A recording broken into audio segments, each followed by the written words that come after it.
상사병에 걸려 뱀이 된 남자. 옛날 중국 원나라 진종 임금에게는 평양공주라는 예쁜 딸이 하나 있었습니다. 공주는 어려서부터 예뻐서 임금님과 왕비는 물론이고 온 나라 사람들의 사랑을 독차지하게 되었지요. 공주가 처녀가 되자 온 나라 총각들이 공주를 사모하게 되었습니다. 그런데 그 중에서 산동성 성주의 아들은 공주를 짝사랑하다 그만 상사병에 걸려버리고 말았지요. 공주님, 이렇게 헛소리를 하며 밥도 먹지 않고 잠도 못 자던 성주의 아들은 끝내 죽고 말았습니다. 공주와 사랑을 이루지 못하고 죽은 성주의 아들은 죽어서 뱀이 되고 말았습니다. 뱀이 된 성주의 아들은 공주가 즐겨 목욕하는 뒤뜰의 연못 풀숲에 가만히 숨어들게 되었지요. 공주님, 그 아름다운 얼굴을 한 번만이라도 뵈었으면 좋겠습니다. 뱀은 풀숲에 숨어서 이제나 저제나 공주가 오기를 기다렸습니다. 그러던 어느 여름날 밤이었지요. 그토록 그리워하던 공주가 드디어 모습을 드러내게 되었습니다. 뱀은 풀숲에 가만히 숨어서 그 모습을 바라보았지요. 가슴이 콩닥콩닥 뛰었습니다. 아유, 더워. 목욕이나 해야지. 공주는 갑자기 옷을 훌훌 벗더니 연못으로 들어갔습니다. 이것을 본 뱀은 재빨리 연못으로 따라 들어가 공주의 몸을 칭칭 감았지요. 공주는 너무 놀라 비명도 지르지 못하고 얼굴이 새파랗게 질렸습니다. 공주는 뱀을 떼어내려고 안간힘을 써보고 꼬챙이로 찔러보기도 했지만 몸에 달라붙은 뱀은 떨어질 생각조차 하지 않았습니다. 하는 수 없이 공주는 그 위에다 옷을 입었지요. 공주는 이 사실을 아무에게도 말할 수가 없었습니다.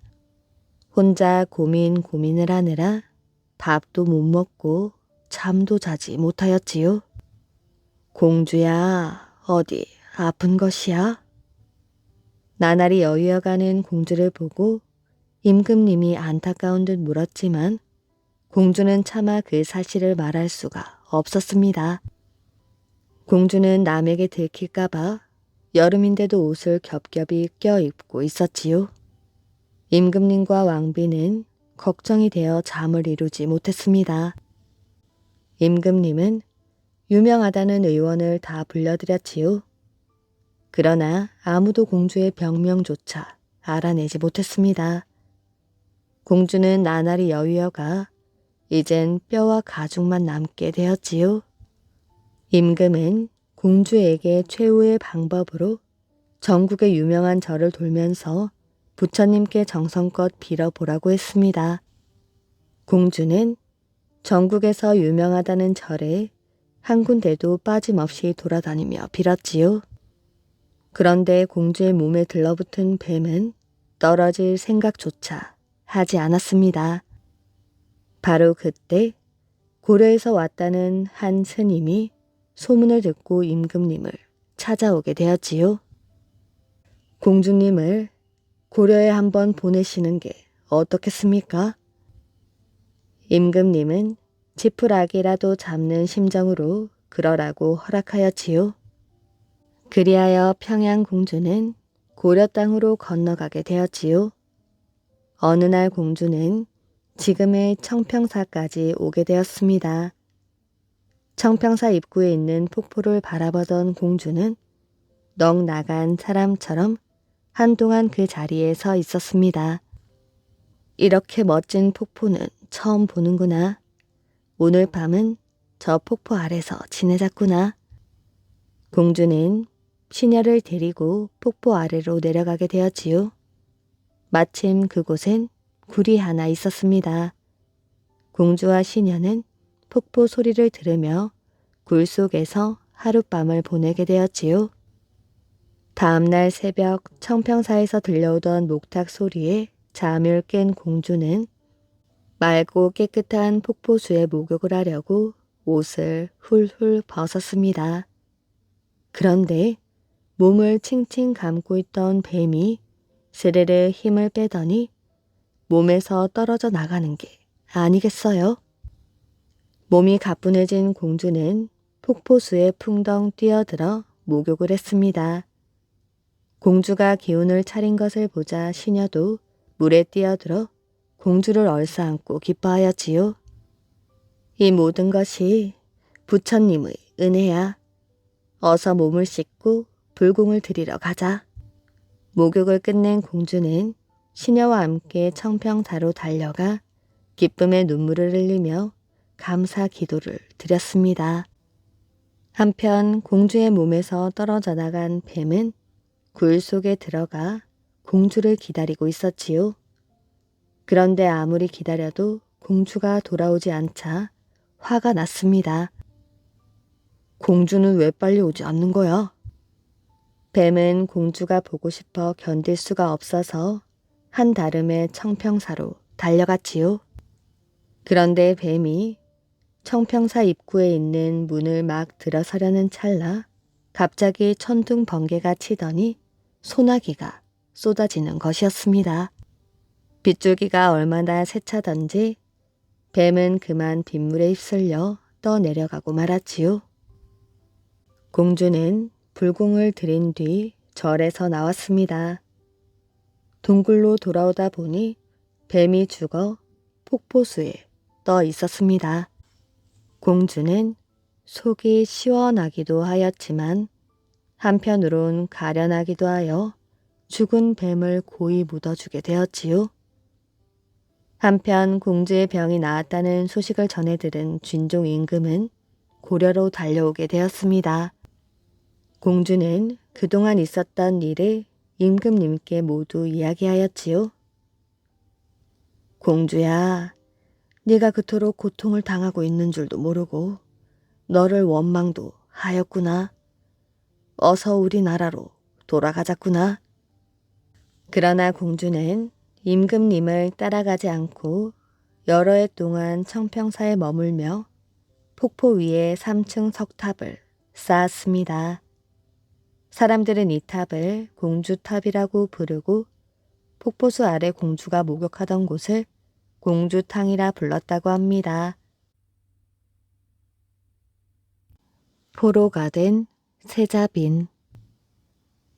1636년 병자년 어느 날 아침 한양의 궁궐에서 인조임금의 명령이 떨어지게 되었습니다.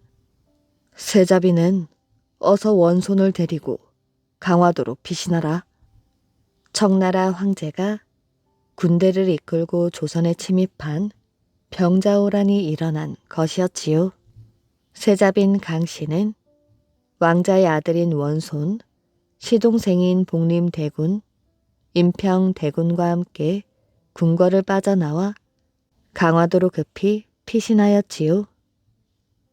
거리에는 피난을 떠나는 사람들로 가득했습니다.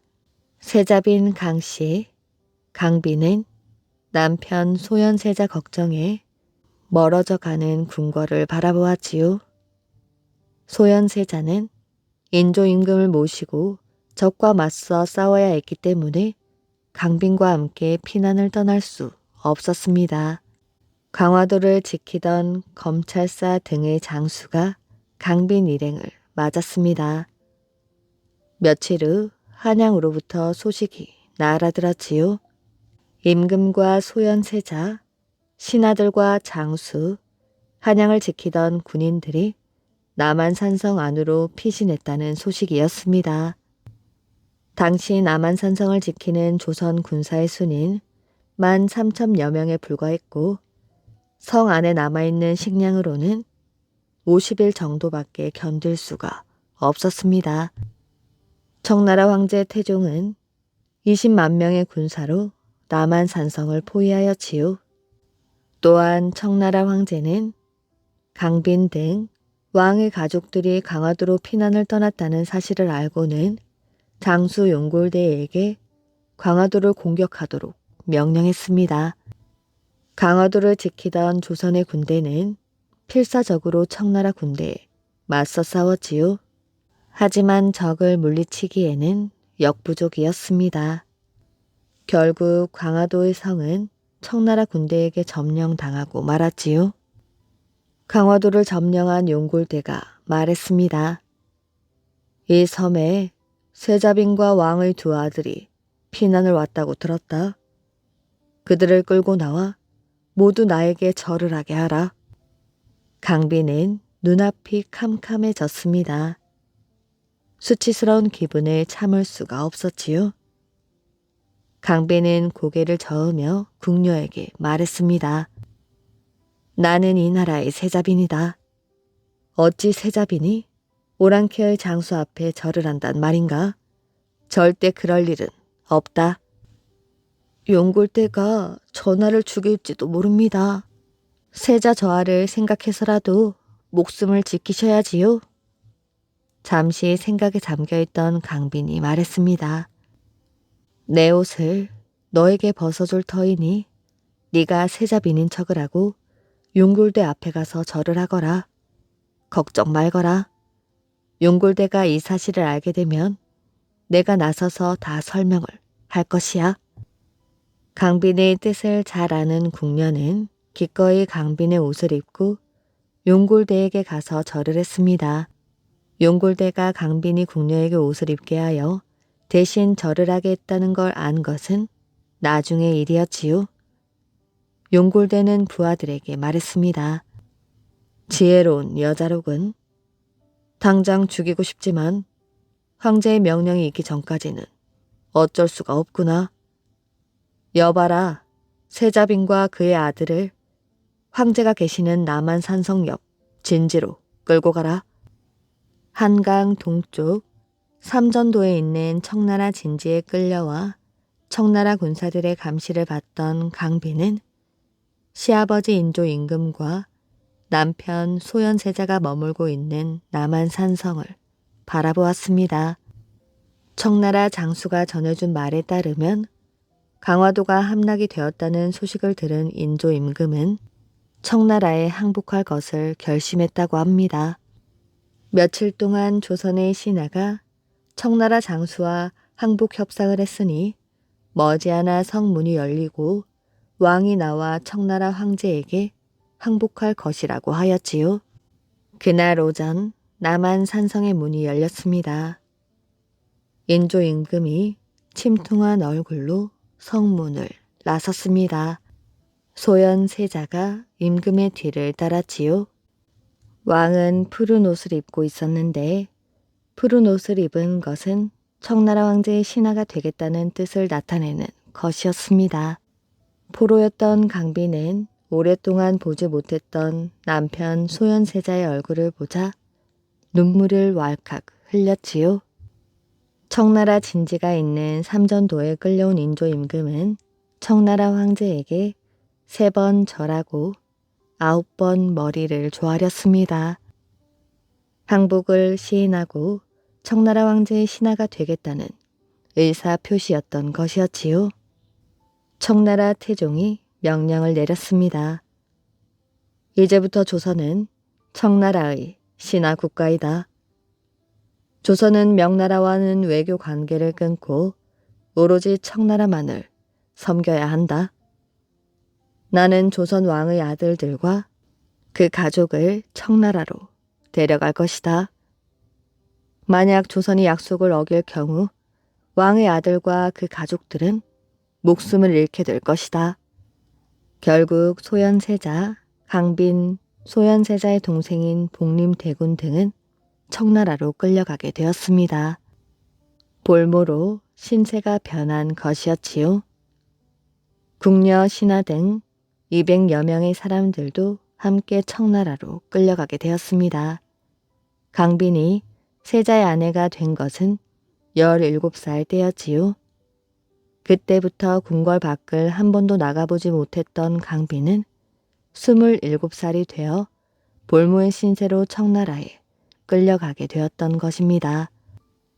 볼모가 된 소현세자 일행은 수많은 광과 넓은 만주 벌판을 건너 청나라의 수도인 심양에 도착하였지요.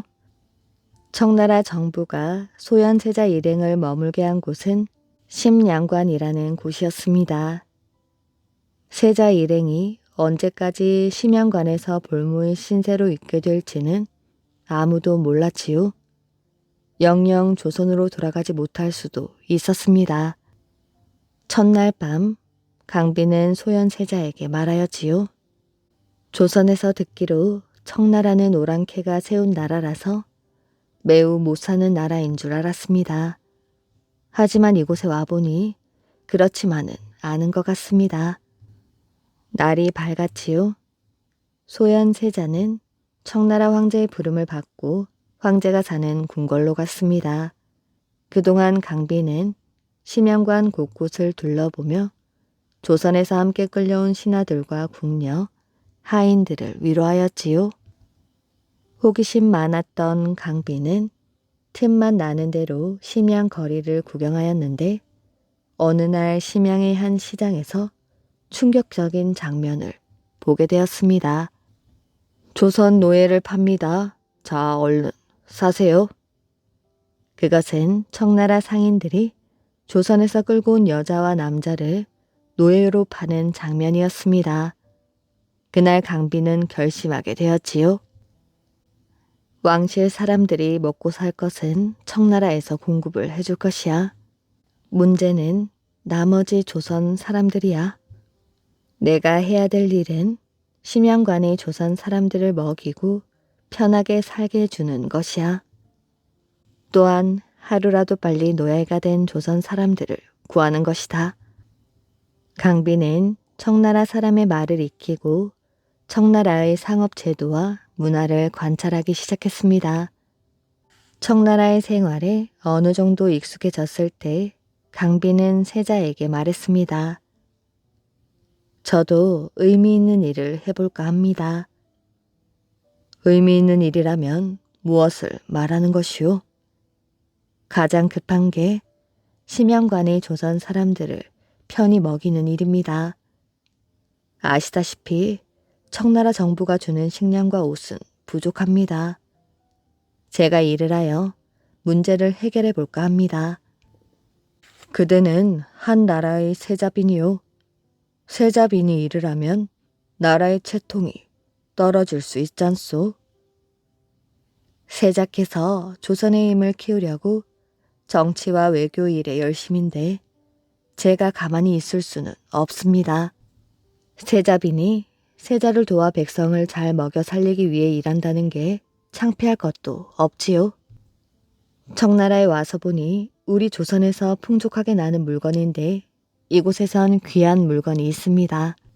그런 물건을 조선에서 가져와 청나라 사람들에게 비싼 값으로 팔면 큰 이익이 생길 것입니다. 그러면 심양관의 살림은 금방 나아질 것입니다. 또한 청나라에 억울하게 끌려와 노예로 사는 많은 사람들을 구해낼 수도 있을 것입니다. 청나라의 허락이 떨어지자 강비는 심양관에 있는 몇몇 하인들을 불렀습니다. 너희는 조선으로 돌아가 내가 시키는 대로 하라. 돈을 줄 터이니 내가 적은 이것들을 최대한 많이 구해서 심양관으로 돌아오너라. 강비는 조선에서 가져올 물건을 적은 쪽지를 건네주었습니다. 그 쪽지에는 옷 만드는 재료인 무명, 표범의 가죽, 인삼 등의 약 재료, 생강 등의 농산물 이름이 적혀 있었습니다.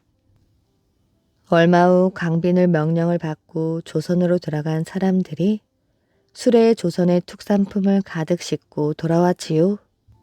청나라의 부자들은 조선에서 가져온 특산품을 사는데 돈을 아끼지 않았습니다.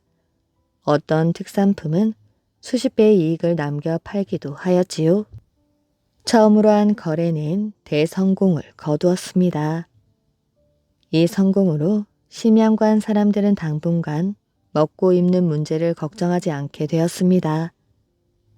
두 번째 특산품을 구입할 때에는 더 많은 사람들이 조선에 가서 처음보다 훨씬 많은 물건을 싣고 돌아왔습니다. 당연히 첫 거래보다 더 많은 이익을 남겼지요. 강비는 여유가 생길 때에면 그 돈으로 노예가 된 조선 사람들을 구했습니다.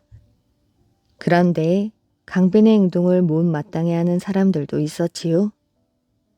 심양관에는 청나라와 조선의 전쟁 때 청나라에 항복을 해서는 안 되고 끝까지 싸워야 한다고 주장하다가 소현세자 일행과 함께 청나라에 끌려온 신하들도 있었습니다. 그런 사람들 중에는 마음속으로 청나라를 원수같이 여기는 사람들이 있었는데 그들은 청나라 정부에 적극 협조하는 소현세자나 청나라 사람들과 거래를 하는 강빈의 행동이 못마땅했던 것이었지요. 소현세자의 동생인 복림대군도 그런 생각을 하고 있었습니다.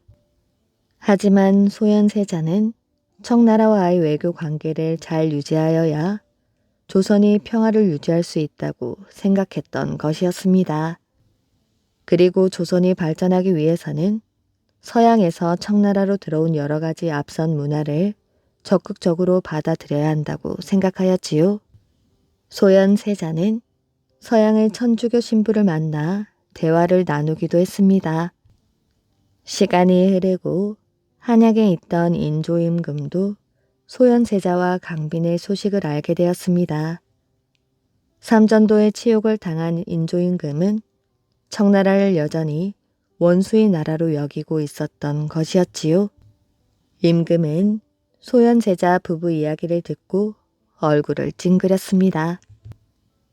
세자란 녀석은 매일 청나라 황제 앞에 굽신거리고 세자비는 왕실의 채통도 버리고 장사를 하다니 참으로 고약한지고. 시간이 지날수록 세자에 대한 왕의 미움은 커져만 갔습니다. 더구나 세자를 싫어하는 간신들이 소현세자가 심양에서 조선의 왕 노릇을 하고 있다고 모함을 하였지요. 인조 임금은 두렵기도 했습니다. 만약 청나라가 나를 왕 자리에서 물러나게 하고 소현세자를 새로운 왕으로 세울지도 몰라. 심양에 온 지 4년이 되던 날 소현세자가 강빈을 불렀습니다. 오늘 청나라에서 새로운 제안을 해왔소. 농사 지을 땅을 줄 터이니 청나라에 온 조선 사람들을 동원하여 농작물을 키워보라는 것이오. 조선 사람을 부려만 먹고 제대로 값을 쳐주지 않으면 어쩌지요? 걱정할 것 없소. 청나라는 지금 자금 사정이 무척 좋다오. 그리고 그들이 농사를 권한 건 유목 생활을 해온 탓에 농사에 서툴기 때문이오. 더구나 청나라는 명나라와 전쟁을 하면서 식량이 많이 필요해졌다오. 그래서 우리에게 부탁을 한 것이오. 그렇다면 안심이네요. 농사일을 하게 되면 청나라에 끌려온 더 많은 조선 사람을 고용할 수 있고 그들도 먹고 살 일이 생기니 함께 좋은 일입니다. 강빈은 조선 출신 유랑민대 노예시장의 조선인들을 데려와 농장 경영을 시작했습니다. 강빈은 체계적으로 농장을 경영하였지요. 강빈은 청나라 사람들이 여러 가지 채소를 먹을 기회가 없었던 것을 알아내고 채소 농사에 중점을 두었습니다. 강빈은 무역 일도 계속했습니다. 조선 사람들은 여전히 1년에 몇 차례 조선에 가서 특산품을 사 가지고 왔습니다. 10년간 부근에는 조선의 특산품과 농장의 채소를 사고 파는 가게들이 늘어났습니다. 첫 해 농사는 대성공을 거두었지요. 강빈은 수확한 곡식을 팔아 더 많은 조선 사람들을 노예에서 구했습니다. 그러고도 심양관의 창고에는 팔고 남은 곡식이 가득 쌓여 있었지요. 저 남은 곡식들을 가난한 조선의 백성들에게 먹이면 얼마나 좋을까? 세자 전하께서 훗날 왕이 되시면 심양에서의 경험을 살려 조선의 모든 백성들이 배불리 먹게 할 것이야.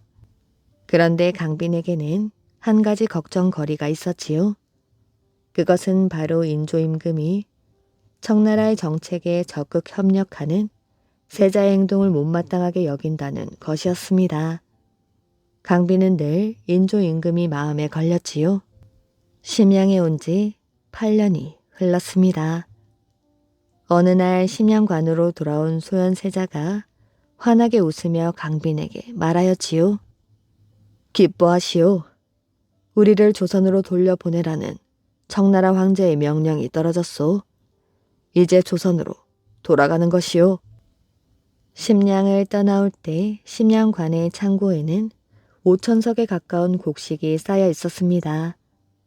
강빈은 그 곡식을 판 돈으로 조선 사람들을 도우란 명령을 남기고 소현세자 그리고 2명의 아들과 함께 조선으로 돌아가는 길에 올랐습니다.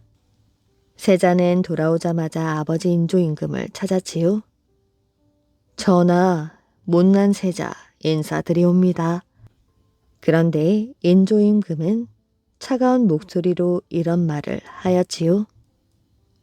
네가 청나라에서 조선의 왕처럼 행동했다던데 그것이 사실인가? 아니옵니다. 절대 아니옵니다. 이 땅의 임금은 전하뿐이옵니다. 저는 전하를 위해 조선의 평화를 위해 청나라 사람들을 만나고 이를 의논했을 뿐이옵니다. 소현세자는 인조임금의 기분을 풀어주기 위하여 청나라에서 가져온 서양의 책과 망원경 등의 물건을 보여주며 말하였지요. 청나라에는 서양의 앞선 문물이 들어와 있습니다. 우리 조선도 서양의 문물을 적극 받아들이면 부강한 나라가 될 수 있사옵니다. 인조임금은 소리를 버럭 질렀지요. 그따위 것들은 보기 싫다. 당장 물러가거라.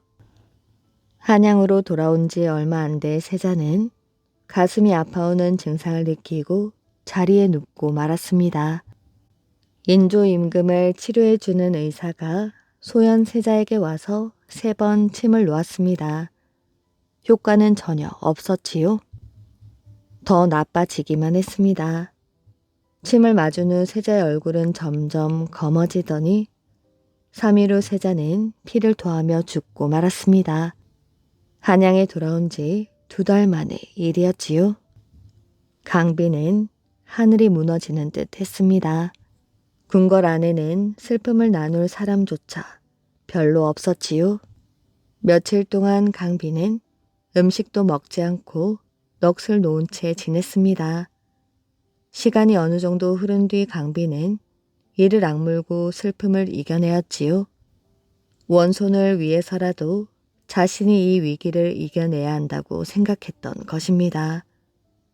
그러나 세자가 죽은 지 1년도 안 되어 예상치 못한 음모가 강빈을 덮쳤습니다. 당시 궁궐에는 인조임금의 사랑을 받는 조소용이라는 궁녀가 있었지요. 조소용은 훗날 왕비가 될 야심이 있어서 소현세자와 강빈을 밤낮으로 미워했습니다. 소현세자가 죽은 뒤 하루는 인조임금이 생선을 먹은 뒤 배탈이 났습니다.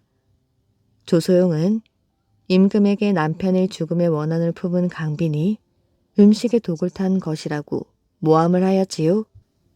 인조임금은 조소용의 모함을 있는 그대로 받아들여 강빈을 궁궐에서 몰아내고 세자빈의 자리도 빼앗았습니다. 그리고 강빈에게 역족죄를 저질렀다는 누명을 씌워 사약을 내리고 말았지요. 청나라 생활 8년 동안 부지런히 일하여 조선에서 온 백성들을 먹여 살린 강빈, 희망에 들떠 조선으로 돌아온 강빈은 결국 인조가 보낸 독약을 먹고 죽고 말았습니다. 인조는 강빈의 친정 식구들도 죽였지요. 그리고 세자의 자리는 소현세자의 동생 복림대군에게 넘겨주었습니다. 복림대군이 조선의 제17대 임금인 효종임금이랍니다. 보석 보다 귀한 얼음. 옛날에 장원급제를 한 선비가 임금님께 상을 받았습니다. 임금님은 선비에게 커다란 상자를 주었습니다. 상자를 열어본 선비는 아주 기뻤지요. 상자 안에는 얼음이 들어있었습니다. 날씨가 더운 한여름에는 얼음은 보석보다도 귀한 것이었지요. 그대를 위하여 서빙고에서 특별히 가져온 얼음이니 가족들과 함께 나누어 먹도록 하라. 서빙고란 서쪽에 있는 얼음 창고를 가리키는 말입니다. 얼음을 받은 선비는 급히 고향 집으로 돌아갔습니다. 임금님께 받은 얼음을 보면 사람들이 깜짝 놀라겠지. 선비가 집에 도착했을 때에는 마을 사람들이 모두 모여 있었습니다. 장원급제한 것을 축하해 주기 위해서였지요. 임금님께서 저에게 얼음을 주셨습니다. 아니, 그 귀한 것을? 사람들은 깜짝 놀랐습니다. 선비는 목에 잔뜩 힘을 주었지요. 자, 놀라지 마십시오. 그런데 상자 뚜껑이 활짝 열렸을 때에는 마을 사람들 모두 웃음보를 터뜨렸습니다. 상자 안에는 물만 가득 차 있었던 것이었지요. 더운 날씨 때문에 얼음이 모두 녹아버린 것입니다. 선비는 너무나 창피하여 얼굴을 들지 못하였지요. 얼음이 녹기 전에 조금 먹어볼걸. 지금처럼 냉장고가 없던 옛 시절에는 얼음이 무척 귀했습니다. 우리 조상들은 신라 시대 때부터 나무와 돌, 짚으로 얼음 창고를 만들었지요. 여름에도 얼음을 먹을 수 있게 말입니다. 조선 시대에도 얼음 창고인 서빙고, 동빙고, 내빙고가 있었습니다. 빙고에 넣는 얼음은 거의 모두 한강의 얼음이었지요. 하지만 겨울의 날씨가 따뜻해서 한강의 얼음이 제대로 얼지 않을 때도 있었습니다. 그럴 때에는 깊은 산속의 두꺼운 얼음을 캐다가 빙고에 넣어두곤 하였지요. 그런데 경남 밀양에 사는 사람들은 일부러 빙고를 만들 필요가 없었습니다. 천왕산에 가면 한여름에도 쉽게 얼음을 얻을 수가 있었지요. 얼음골이라고 불리는 이곳은 날씨가 더울수록 더 차가운 바람이 나온답니다. 그래서 주위에 사는 사람들은 더위를 피하기 위해서 얼음골을 찾아갔지요. 얼음골에서 조금만 쉬어도 금세 더위가 사라져 버리곤 했습니다. 어떤 여인들은 집에서 먹을 음식을 가지고 나왔지요. 날씨가 더우면 음식이 금세 상해버리는데 얼음골에 놓아두면 오랫동안 먹을 수 있었기 때문이었습니다. 7일 만에 폐위가 된 왕비. 중종의 왕비인 신씨는 중종 반정 때 죽임을 당한 좌이정 신수군의 딸입니다. 중종 반정이란 연산군을 몰아내고 진성대군을 새 왕으로 세워 중종으로 추대한 사건을 말하지요. 신수군은 연산군의 처남이며 중종의 장인이었습니다. 연산군은 나라와 백성을 돌보지 않고 방탕한 생활을 일삼아 민심을 잃어가고 있었지요. 자신의 비위에 맞지 않는 사람은 죽이거나 귀양을 보냈으며 학문을 싫어하여 책을 불사지르곤 했습니다. 그러자 이를 보다 못한 신하 몇 명이 연산군을 몰아내고 진성대군을 왕으로 추대하려고 몰래 의논을 하였지요. 그들은 영의정, 우의정, 당시 좌의정이었던 신수군에게 이 사실을 미리 알려 동의를 구했습니다. 모두들 그 일에 찬성을 하였으나 좌의정 신수군만은 아직 때가 이르다고 반대를 하였지요. 그런데 거사는 계획대로 실행되었고 사람들은 어느 날 밤 대궐로 몰려가 연산군을 붙잡아 강화도 교동으로 귀양을 보냈습니다. 또한 이 일을 반대하던 좌의정 신수군도 죽여버리게 되었지요. 그리고 19살인 징성대군을 왕으로 추대하니 그가 곧 중종입니다. 중종이 왕위에 오르자 그를 왕으로 추대한 공신들은 한 가지 걱정이 생겼지요. 중종의 비가 바로 자기들이 죽인 좌의정 신수군의 딸이었기 때문이었습니다. 우리가 자기 아버지를 죽인 것을 알고 우리에게 보복을 하지 않겠습니까? 맞습니다. 그러니 왕비도 배위시킵시다. 그들은 신씨를 왕비 자리에서 내쫓아야 한다고 중종 임금께 아뢰었습니다. 죄인의 딸을 국무로 모실 수는 없습니다. 신씨를 왕비의 자리에서 쫓아내야 합니다. 이렇게 하여 신씨는 왕비의 자리에 오른 지 7일 만에 친가인 장흥면으로 쫓겨가게 되었습니다. 중종은 신하들의 강압에 이기지 못하여 신씨를 쫓아내기는 했으나 신씨를 못 잊어 늘 장흥 쪽을 바라보며 눈물을 흘렸다고 합니다. 신씨도 영일봉에 올라가 대궐 쪽을 바라보며 매일 절을 올렸다고 합니다. 신씨가 폐위된 지 수십 년이 지난 뒤 중종이 죽고 인종이 즉위하며 신씨의 복위 문제가 거론되게 되었지요. 인종은 자신의 어머니를 복위시키기 위하여 노력했습니다. 그리고 신씨가 복위된 것은 그녀가 죽고 영조 15년에 복위가 되었다고 합니다. 옷 한 벌로 얻은 아내. 옛날 어느 과부가 외아들을 데리고 가난하게 살고 있었습니다. 아들이 결혼할 나이가 되었는데 돈 없는 홀어미의 자식이라 누구도 중매를 하려 하지 않았지요. 아들 생각에 걱정이 마르지 않는 어머니를 보고 아들이 말하였습니다. 어머니, 명주 두루마기 한 벌만 지어주십시오. 그것만 해주시면 제 힘으로 색시를 구해오겠습니다. 중매를 놓아도 구하기 힘든 색시를 명주옷 한 벌로 구해오겠다는 아들의 말에 어머니는 어이가 없었습니다. 하지만 막무가내로 버티는 아들을 달래다가 어머니는 네 마음대로 하라며 명주 두루마기를 지어주었지요. 그 길로 아들은 방랑길에 올랐는데 명주 두루마기는 소중하게 보자기에 싸들고 겉으로는 남루한 옷을 입었습니다.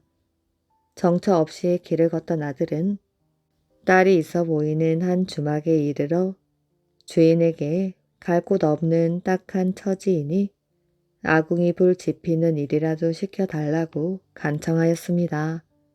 그의 처지를 딱하게 여긴 주인은 아궁이 지피는 일을 맡겼지요.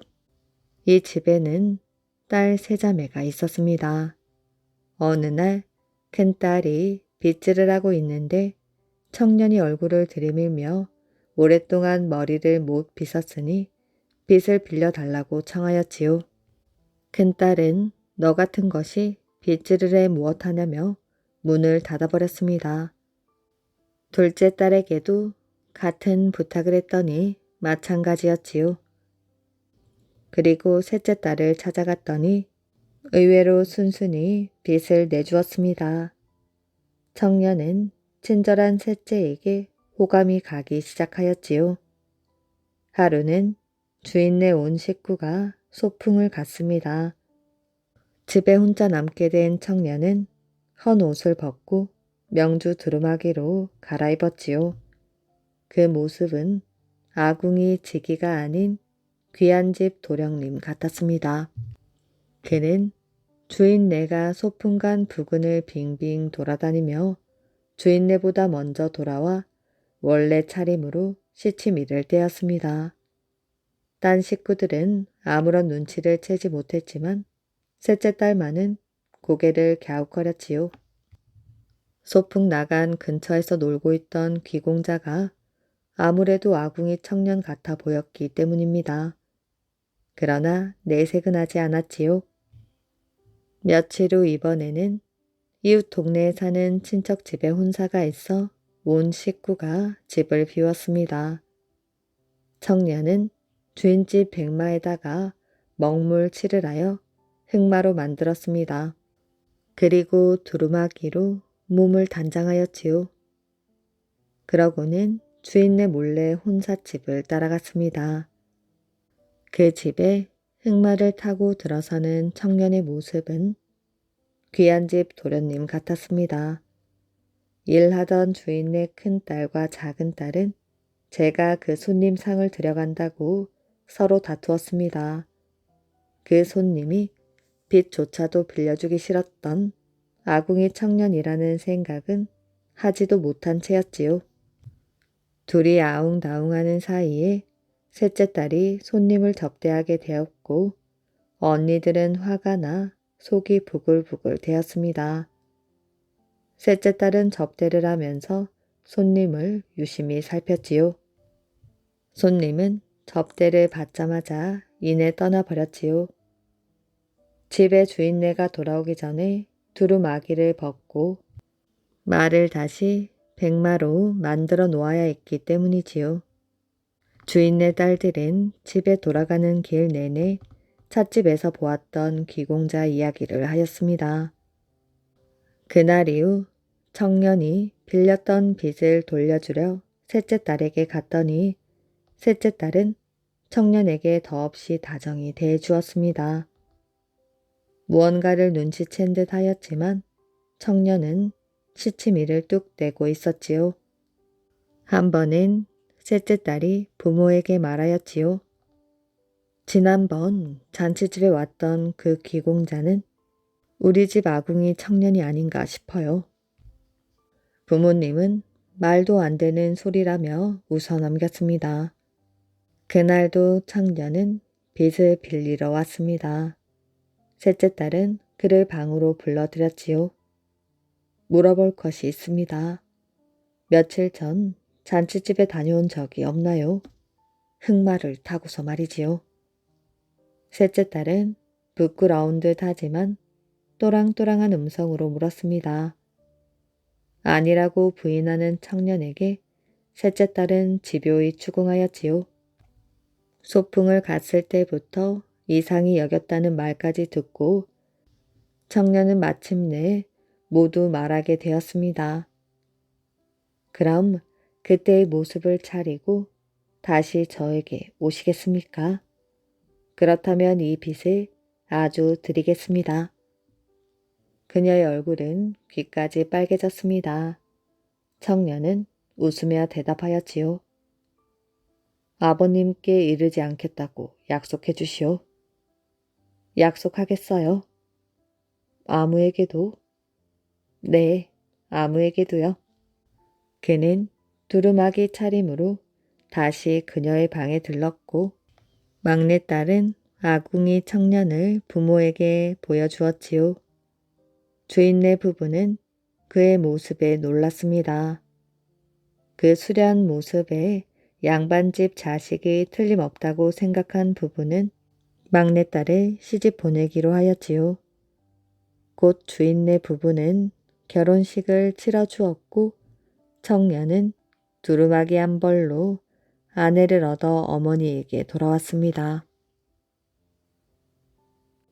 많은 재물을 얻은 장사꾼. 옛날에 정시성을 가진 큰 장사꾼이 있었습니다. 그는 늘 북경에 가서 장사를 하곤 하였지요. 그런데 성미가 호방하여 이리저리 재물을 모두 써버리고 끝에 가서는 평양 감령에 은 7만 양의 빚까지 지게 되었습니다. 가명에 갇히기도 하고 풀려나오기도 하면서 간신히 돈을 마련하여 겨우 5만 양은 갚았으나 아직 2만 양이 남아있었지요. 감사가 나머지를 빨리 갚으라고 옥에 가두어 넣었으나 가산을 다 탕진한 뒤여서 다시는 손을 써볼 도리가 없었습니다. 정 씨는 옥중에서 글을 올렸지요. 이 몸이 옥에 갇혀 부질없이 죽어버리기나 하며 공사간 이득이 없을 것입니다. 다시 2만 냥을 구워주면 3년 안에 4만 냥을 꼭 갚겠습니다. 감사는 그 뜻이 씩씩할 뿐더러 하는 말이 기이하여 요구한 대로 은을 내주었지요. 정 씨는 곧 바닷가 고을로 갔습니다. 의주에서 시작하여 부잣집들을 두루 물어서는 큰 부잣집 이웃의 집을 한 채 사놓고 오가며 묵곤 하였지요. 부자라는 부자는 모두 사귀어 맛있는 음식과 좋은 술을 갖추어 가지고 함께 먹고 마셨습니다. 그러고 나니 부자들은 너도 나도 그와 속마음을 터놓고 지내며 극진히 그를 아꼈지요. 정 씨는 이쯤 되자 능란한 말 주변으로 은을 꾸었습니다. 많으면 100냥, 적으면 몇십 냥씩 날짜를 정하고 돌려줄 것을 약속하였지요. 약속한 날짜가 되면 어김없이 갚아 하루도 늦어지는 일이 없었습니다. 평안도의 은을 가지고 돈 놀이를 하는 집이 100여 집이나 되었는데 정 씨는 한 바퀴 쭉 돌아가며 꾸고 갚았지요.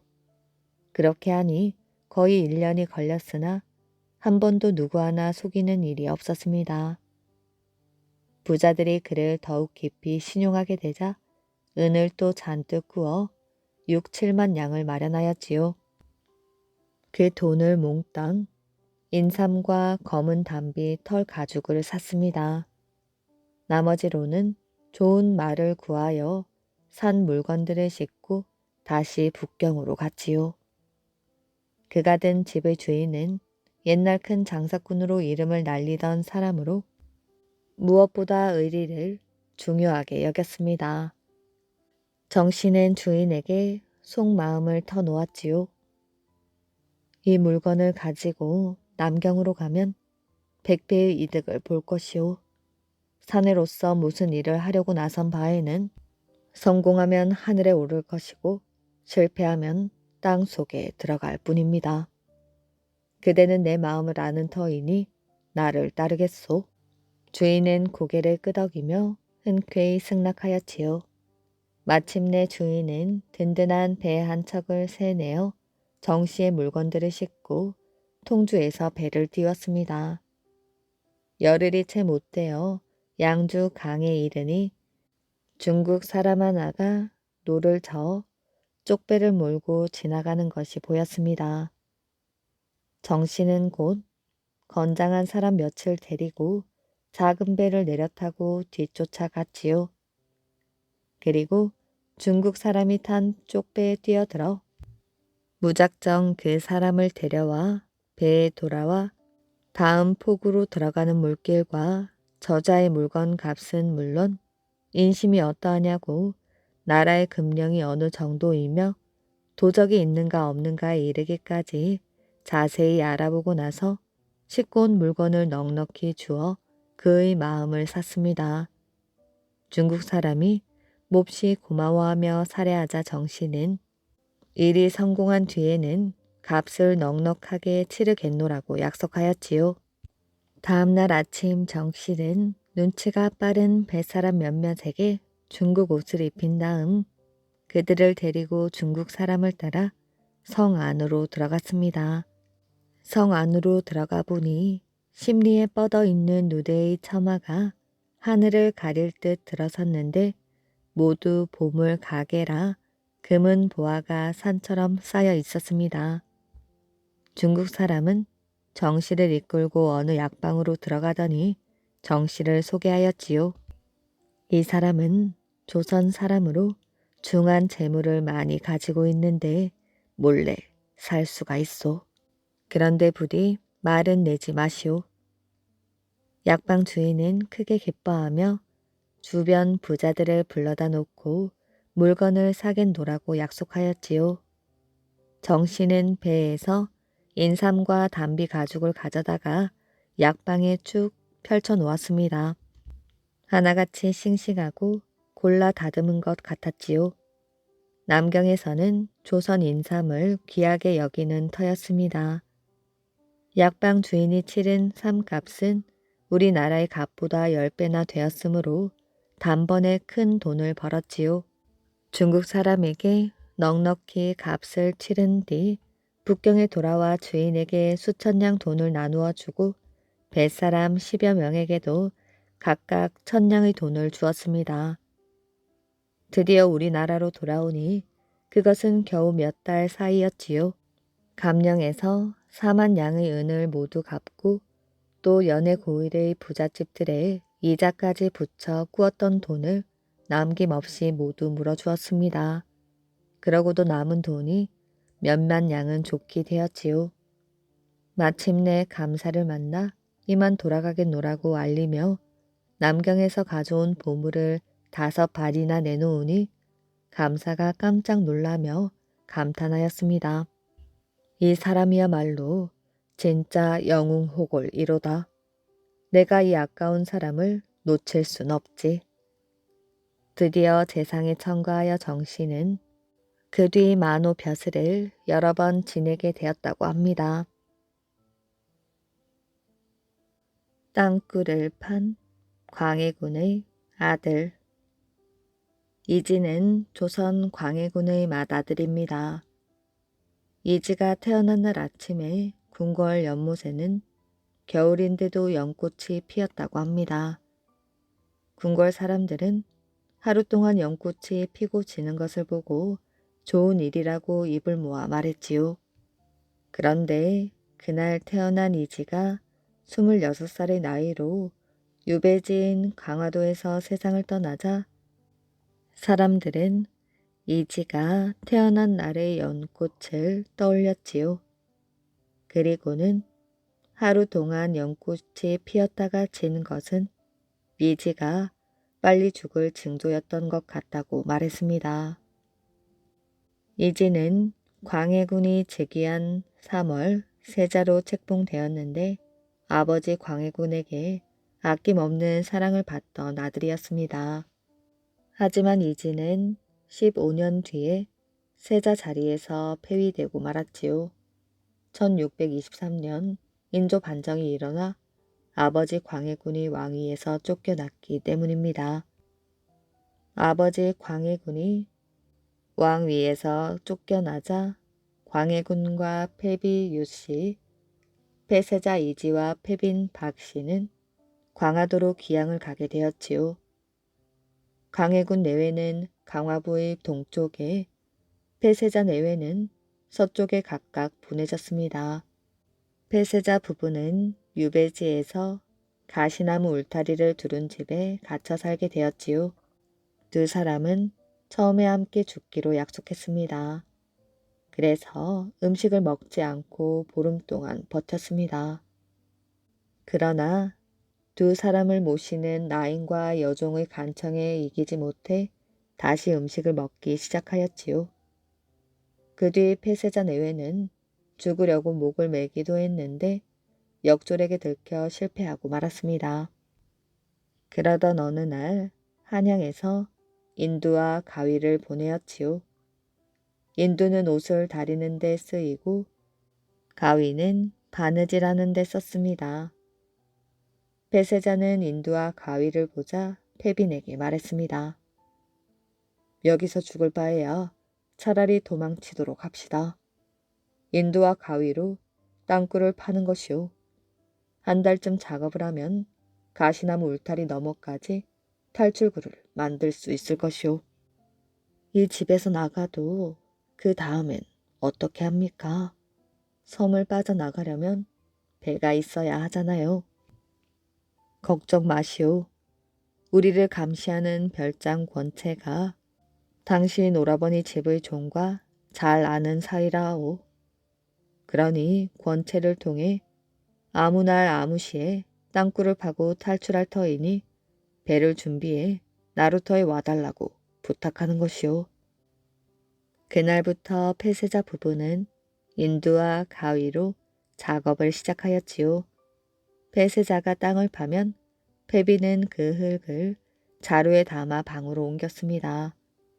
그렇게 열심히 작업을 하니 26일 만에 70자 길이의 땅굴을 파는데 성공할 수 있었습니다. 폐쇄자 내외는 기뻐 어쩔 줄을 몰랐지요. 드디어 가시나무 울타리 너머로 탈출구를 만들었어요. 이제 나가셔야지요. 그렇소. 날이 어두워지기를 기다렸다가 새벽에 여기를 빠져나갈 것이오. 내가 탈출에 성공하면 사람을 보내어 그대를 데리고 가겠소. 폐쇄자는 쌀밥과 은덩이를 챙긴 뒤 새벽이 되자 땅굴을 빠져나갔습니다. 땅굴에서 나오니 가시나무 울타리 밖이었지요. 폐쇄자는 어둠 속으로 달아나기 시작하였습니다. 나루타를 찾아가야 하는데 길을 몰라 한참을 헤매 다녔습니다.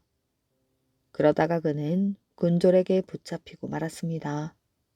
모든 계획이 수포로 돌아가는 순간이었지요.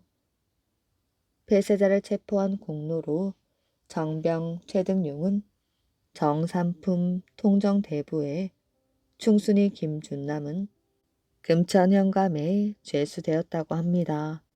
폐쇄자가 탈출에 실패하자 페비는 절망한 나머지 스스로 목숨을 끊고 말았습니다. 그리고 한 달 뒤 폐쇄자는 자결하라는 조정의 명령에 따라 짧은 생을 마쳤다고 합니다. 이야기 재미있게 잘 들으셨나요? 오늘의 이야기는 여기까지입니다. 오늘도 이야기를 들어주셔서 정말 감사합니다. 오늘도 편안한 밤 되시길 바랍니다.